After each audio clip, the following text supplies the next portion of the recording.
Welcome to Dune, chapter by chapter. I'm Dominic. So, in the last chapter, we saw that Gurney Halleck and Paul had reunited when the smugglers fell into that trap that the Fremen had set. And then we also discovered that some of the Sadukar were hidden in amongst the crew of Gurney Halleck's smugglers, and it was actually them that convinced Gurney Halleck and the others to go that deep into the desert, because they were actually wanting to come across some Fremen, hoping that would get them in a position where they could assassinate Muad'Dib. And then that chapter ended with Paul and Stilgar working out their situation that they had there, where Stilgar was under pressure to call out Paul and challenge him for leadership of the tribe and all that stuff. All the Fremen wanted Paul to be the new leader and to fight Stilgar for leadership, but that would result in the death of Stilgar. But Paul has bigger plans. He told Stilgar that, I'm going to be the Duke of Arrakis. That's why you still need to be the leader of this tribe. So now in this chapter, Paul has to convince the tribe. He's already got Stilgar convinced, but now he has to convince the tribe. And this is an interesting chapter because I feel like the last getting tongue-tied here. The last several chapters, you can feel like a build-up, like it's building up to something big. Like plans are going around in Paul's head. And it's even more so in this chapter. So Paul gets up on a rock and they're all, frantic. They all want Paul to call out Stilgar and, fight Stilgar, become the new leader of their tribe and all that kind of thing.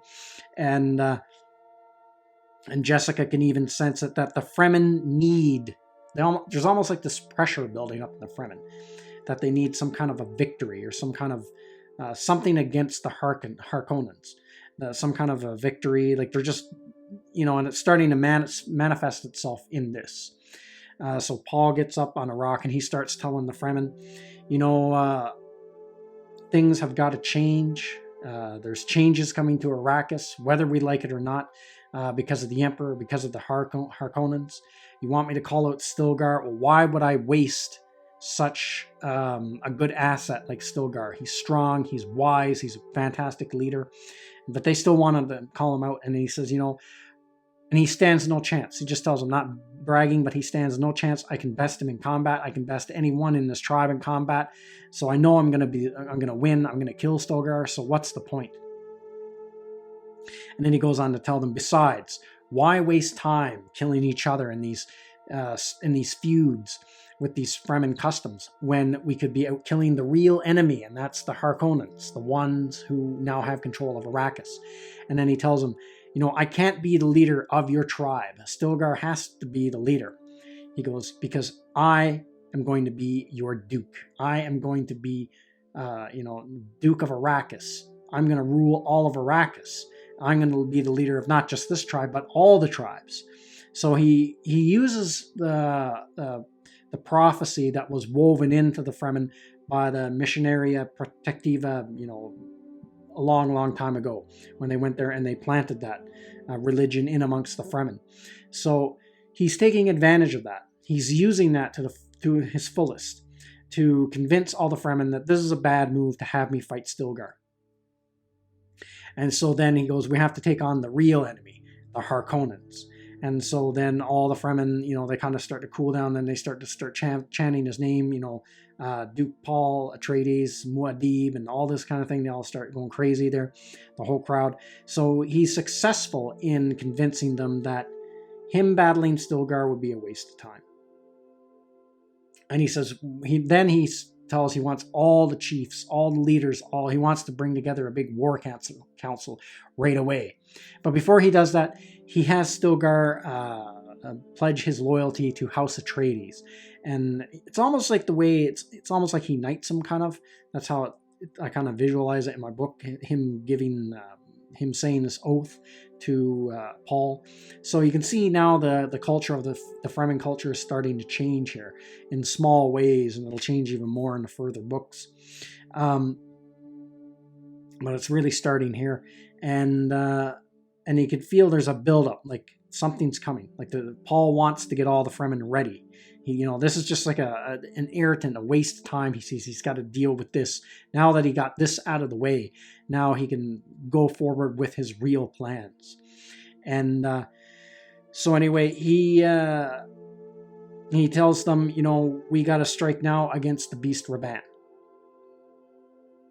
And because they came across some information in this chapter, he tells Gurney and he tells Stilgar and all them that they came across a message that is absolutely 100% authentic, that the Beast Raban has asked for more troops and was denied by his uncle.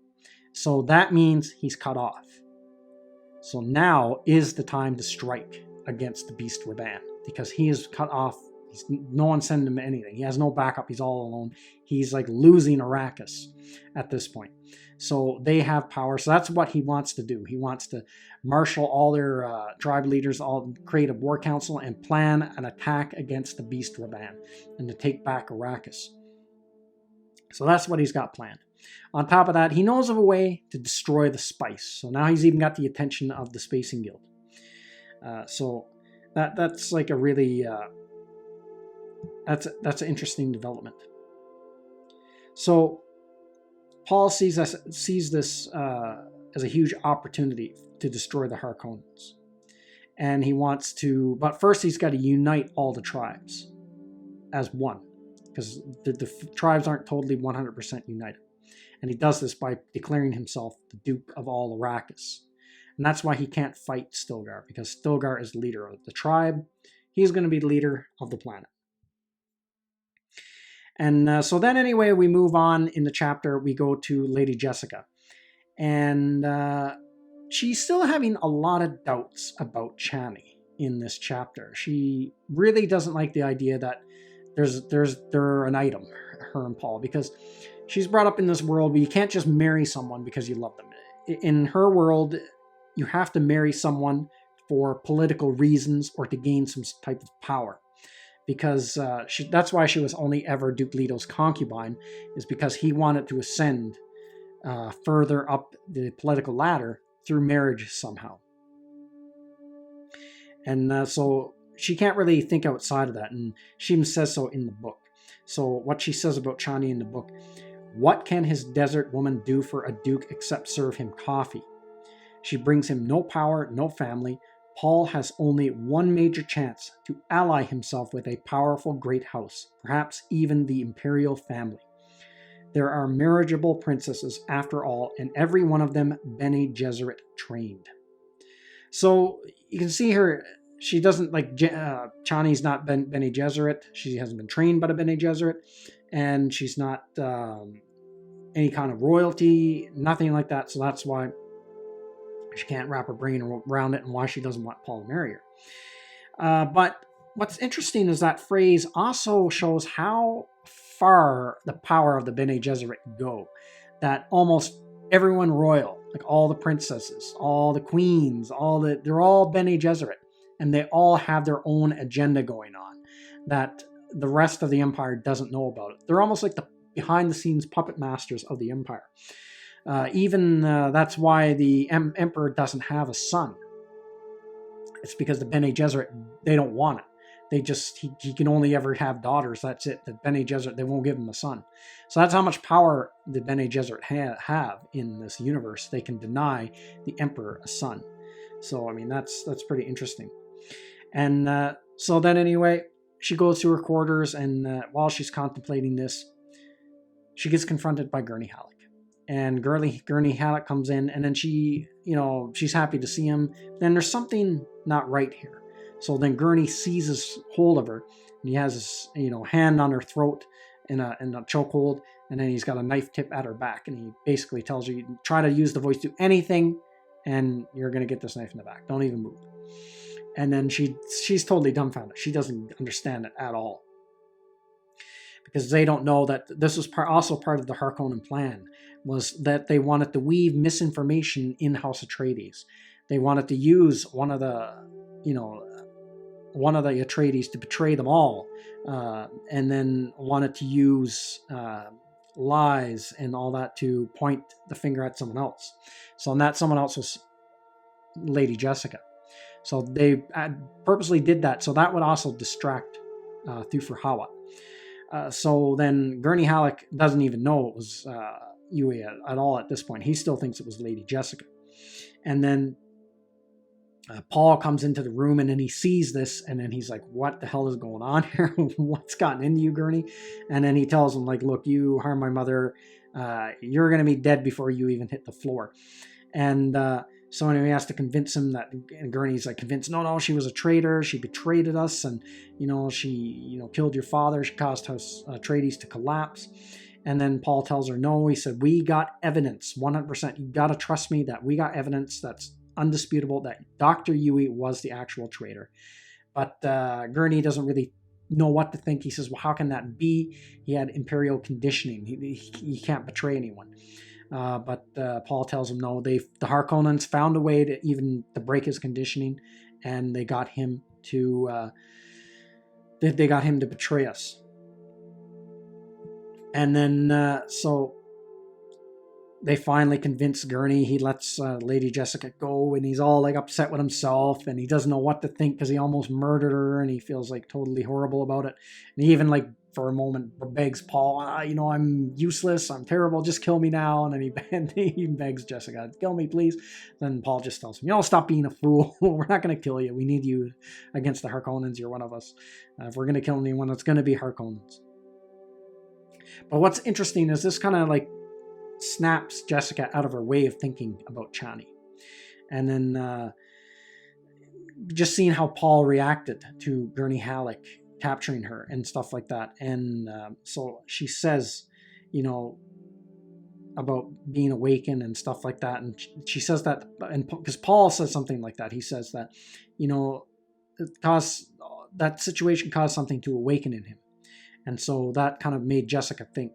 So then she says to Paul about, being with Chani, just says, if you want to be with Chani, just be with Chani. Who cares about the social pressures and whatever to marry someone in a, political station. So what she says to him are, there are other awakenings in this universe. I suddenly see how I've used you and twisted you and manipulated you to set you on a course of my choosing. A course I had to choose, if that's any excuse, because of my own training. She swallowed past the lump in her throat, looked up into her son's eyes. Paul, I want you to do something for me. Choose the course of happiness. Your desert woman. Marry her if that's your wish. Defy everyone and everything to do this, but choose your own course. So what's interesting about that, she snaps out of it, and she even realizes that there's so much manipulation going on in this story that she was even manipulating her own son, because she's still in that Bene Gesserit way where she wants Paul to become a powerful leader and have power and be the Kwisatz Haderach.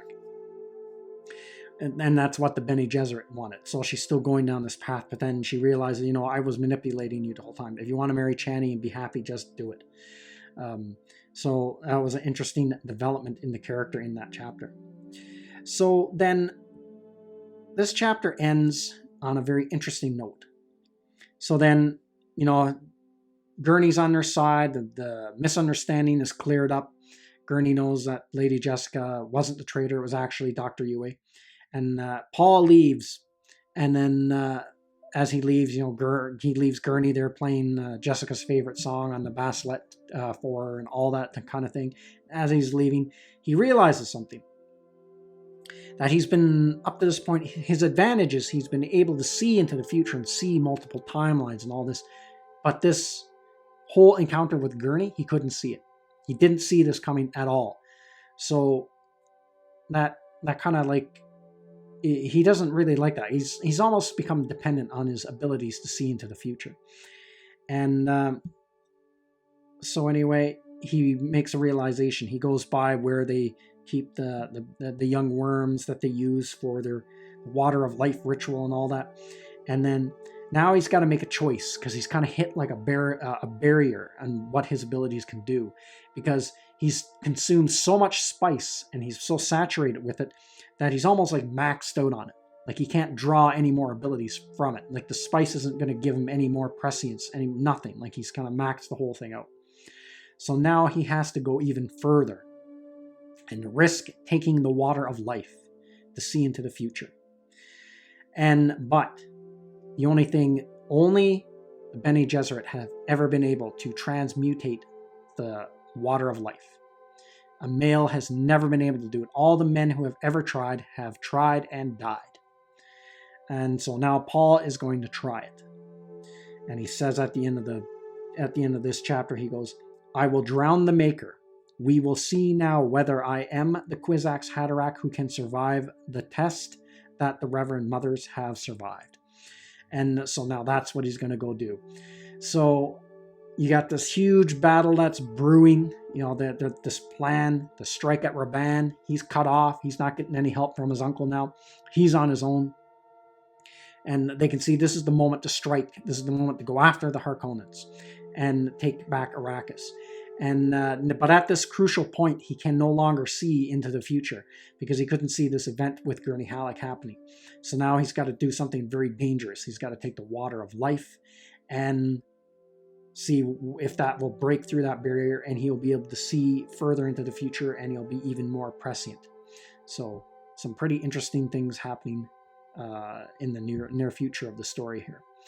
So cool stuff. So that's everything I got to say in this video. Let me know what you think in the comments section, and I will see you at the next one.